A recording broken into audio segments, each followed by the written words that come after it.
नमस्कार दोस्तों, स्वागत है आप सबका हमारे चैनल में। आज हम बात करने वाले हैं समानता के अधिकार का। भारतीय संविधान का पहला और सबसे महत्वपूर्ण मौलिक अधिकार है, जिसे समानता के अधिकार कहा जाता है।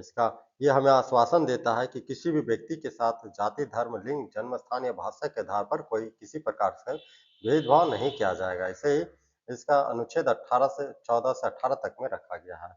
हर व्यक्ति कानून की नज़र में समान हो, कोई भी व्यक्ति कानून से ऊपर नहीं होगा। इसका मतलब है कि सभी व्यक्ति को समान कानूनी संरक्षण प्राप्त होता है। ये अनुच्छेद 14 बोलता है, कानून की समझ समानता, इक्वालिटी बिफोर लॉ में सभी व्यक्ति कानून के नज़र में समान है, किसी भी व्यक्ति के साथ कोई भेदभाव नहीं किया जाएगा। इसके बारे में अनुच्छेद 14 बताता है। अनुच्छेद 15 बोलता है भेदभाव का निषेध। राज्य किसी भी व्यक्ति के साथ धर्म, जाति, लिंग, जन्म स्थान या भाषा के आधार पर भेदभाव नहीं करेगा। लेकिन राज्य चाहेगा तो महिलाओं, बच्चों, पिछड़े वर्गों एवं दिव्यांग व्यक्तियों के लिए विशेष प्रावधान कर सकता है। इस प्रकार से विशेष आरक्षण राज्य चाहेगा तो महिलाओं को, बच्चों को और पिछड़े वर्गों को जो एससी, एसटी और ओबीसी के श्रेणी में आते हैं, उनके लिए विशेष प्रावधान कर सकता है। राज्य चाहेगा तब, और वो प्रावधान जो है कि अस्थायी रूप से रहेगा। जब तक राज्य सरकारें चाहेगी तभी तक वो प्रावधान राज्य रख सकती है। तो ये सिर्फ राज्य पर निर्भर करता है कि वो कब तक इन सब के लिए प्रावधान रखता है। ये अनुच्छेद 15 में है भेदभाव का निषेध। मतलब जन्म, जाति, लिंग, जन्म स्थान या भाषा के आधार पर किसी भी व्यक्ति के साथ भेदभाव नहीं किया जाएगा, ठीक है ना? अनुच्छेद 16 बोलता है सार्वजनिक रोजगार में समान अवसर, मतलब सरकारी नौकरियों में सभी व्यक्तियों को समान अवसर दिया जाएगा। किसी भी व्यक्ति के साथ भेदभाव नहीं किया जाएगा, सरकारी नौकरी में सभी को समान अवसर दिया जाएगा। केवल जो आरक्षण की प्रावधान किया गया है, जो एससी और एसटी और अभी तो ईडब्ल्यूएस भी एक प्रावधान जोड़ा गया है। इस प्रकार के जो आरक्षित पर्सन होंगे, वो आरक्षित व्यक्ति वो अपने मतलब जब तक उसे उस तबके का सीट प्राप्त नहीं हो जाता है, तब तक के लिए उसे आरक्षण की श्रेणी में रखा जाएगा और सामाजिक समानता बनाए रखने के लिए आरक्षण का प्रावधान किया गया है। जब चाहेगी सरकार, राज्य सरकारें हो, चाहे भारत सरकार हो, जब उसे लगेगा कि अब आरक्षण की सीमा को इस इस अनुसूचित जाति से हो या अनुसूचित जनजाति से हो, इसके फलाने-फलाने जातियों से आरक्षण को समाप्त किया जाए, तो जब चाहेगी तब भारत सरकार या राज्य सरकारें इसे आरक्षण से हटा सकती है। यह अस्थायी प्रावधान किया गया है ताकि समाज में जो है समानता बनी रहे, असमानता की खाई ना हो जाए।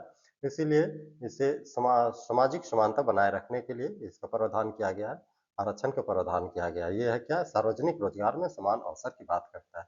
माने सरकारी नौकरियों में सभी व्यक्तियों को समान अवसर की बात करता है। कौन-सा?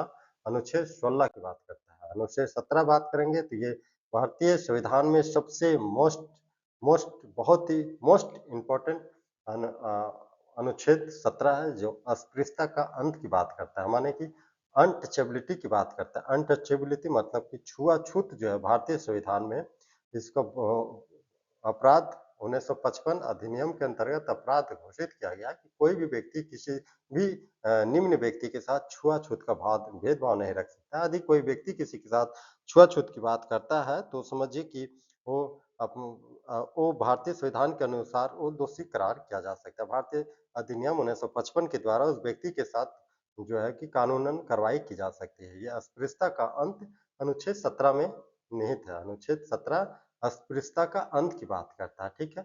अनुच्छेद 18 बोलता है उपाधियों का अंत। उपाधि क्या था?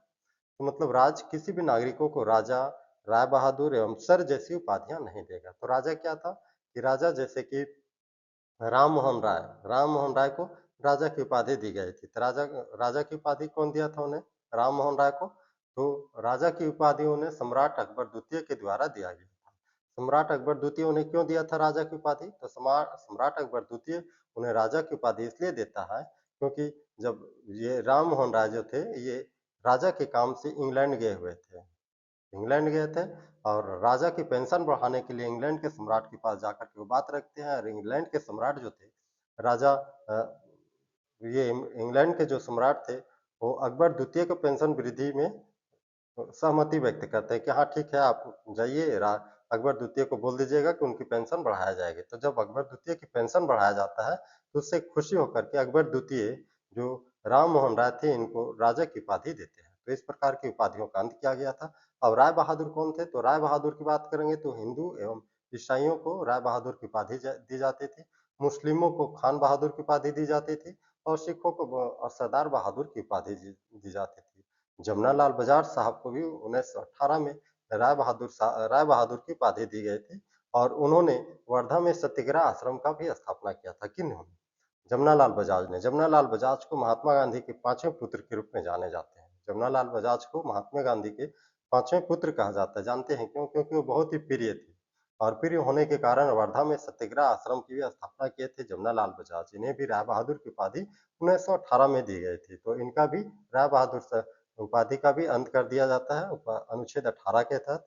और सर की उपाधि की बात करें तो सर की उपाधि बहुत सारे व्यक्तियों को, भारत के बहुत सारे व्यक्तियों को दिया गया था। उनमें से सबसे प्रमुख व्यक्तियों की बात करेंगे तो गुरु रविन्द्रनाथ टैगोर को नाइटहुड की उपाधि से दी गई थी। सर नाइटहुड की उपाधि दी गई थी। 1915 में उन्हें घोषणा किया जाता है और 1918 में उन्हें ये उपाधि दी जाती है और 1919 में जब जालियांवाला बाग का कांड होता है तब फिर ये उपाधि उन्होंने वापस कर दिया।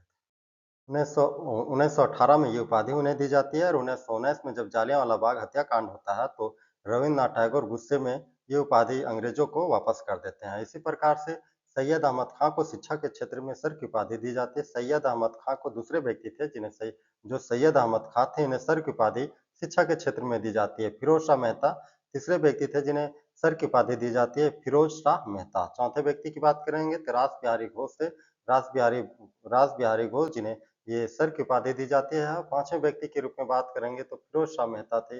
पांचवें व्यक्ति की बात करेंगे तो हम तो चित्तूर शंकरन नैयर साहब थे जिन्हें सर की उपाधि दी गई थी। तो ऐसे उपाधियों को जो है भारत सरकार द्वारा अंत कर दिया जाता है और भारत सरकार द्वारा विशेष उपाधियां विशेष प्रकार से प्रोत्साहन के रूप में जो है उपाधि दी जाती है। उनमें से शैक्षणिक एवं सैन्य उपाधियां थी। शैक्षणिक में डॉक्टर की उपाधि दी जाती है, जैसे आप पीएचडी करते हैं तो डॉक्टर लगा सकते हैं अपने नाम के आगे और पीएचडी के बाद डॉक्टर के नाम के आगे लगा सकते हैं। सैन्य उपाधियों में जैसे मेजर जनरल के रैंक के अधिकारी, परमवीर चक्र, ये सारी उपाधि जो भारत सरकार द्वारा सामाजिक कार्यों में करने वाले को प्रोत्साहित करने के लिए भारत सरकार द्वारा डॉक्टर, मेजर, प्रोफेसर जैसी उपाधियों का सृजन किया गया, शुरुआत किया गया और राजा राय बहादुर और सर जैसी उपाधियों के अंत अनुच्छेद 18 के अंतर्गत किया गया। इसके साथ एक नोट करने वाली बात यह है दोस्तों कि कोई भी व्यक्ति विदेशी उपाधि तभी ले सकता है जब वो भारत सरकार के द्वारा परमिशन लेगा, अन्यथा कोई भी भारतीय व्यक्ति विदेशी उपाधि नहीं ले सकता है। आज आप सुनते होंगे कि प्रधानमंत्री मोदी साहब को लीबिया का सर्वोच्च पुरस्कार मिल गया। आप सुनते होंगे नेपाल का सर्वोच्च पुरस्कार प्रधानमंत्री साहब को दिया गया। आप सुनते होंगे फ्रांस का सर्वोच्च पुरस्कार दिया गया। तो ये पुरस्कार लेने से पहले वो राष्ट्रपति से सहमति लेते हैं कि हम राष्ट्रपति द्वारा लिखित सहमति दी जाती है कि हाँ ठीक है, आपको वहाँ उपाधि दी जा रही है, आप भारत के सौजन्य से आप वो उपाधि लीजिएगा। तो किसी भी व्यक्ति को जब विदेशी संस्थाएं द्वारा उपाधि दी जाती है तो सर्वप्रथम वो व्यक्ति जो है भारत सरकार को सूचित करता है कि मुझे फलाना संस्थान द्वारा मुझे फलाने चीज के लिए उपाधि दी जा रही है। अन्यथा कोई भी व्यक्ति गुप्त रूप से आज विदेशी संस्थानों द्वारा भी उपाधि नहीं ले सकता है। ठीक है ना? इसी के साथ मिलते हैं अगले वीडियो में। तब तक के लिए